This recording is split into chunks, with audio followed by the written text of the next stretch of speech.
Mwaramutse uyu muntu nibaza ko babaye stake i Bujumbura avuze ngo nukuvuga uko vyagenze abantu bose bari kuja Dubai Lowiti z'ukwa kabiri naciye baciye muri Uganda Airlines nta numwe yagiye ngo indege ya Uganda vers Dubai bayikanserinze gusa muri abo 57 abantu batanu twari twahejeje checking. Oh man twari twageze muri transit turindiriye amasaha y'indege baca badukurayo ngo dutahe ngo tuzogaruka hanyuma twe twabonye kumengo na manyanga kuko n'amaviza ari mu guhera bashaka tugende kugira bihereremwo. Rero uyu munsi bamwe baraye mu mahoteli abandi basa gutaha gusa abo bose ngira banse gutaha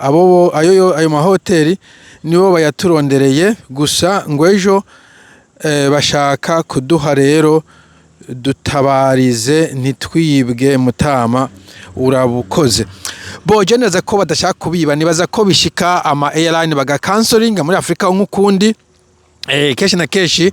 ni yo problème dufite muri Afrika ya management ya nepotisme. Naribonye kwanza kuri YouTube ko Uganda Airline bari kwimanaginga nabi kwanza uwo muntu w'umu Ugandani yari populaire bari kuvuga ko yavuze ngo nibayihe umuzungu ayigere. Donc airline ni ikintu kigoye gukordona no kujera naza ko abagana nabo bafite mismanagement ayo tumashobora kuba cancellation shobora kuba repair maintenance ibintu nk'ivyo entretien. Donc birashika indege bakayicancellinga nta kuntu bo bakura yo kugira bagira amanyanga mwamaze kugenda nibaza ko ari byo vyabaye bo igisiga evidama nuko ntazi ko muri Afrika bikorwa ariko ku isi yose iyo indege yawe bayicancellinze wamaze kuri ticket sikosa giwawe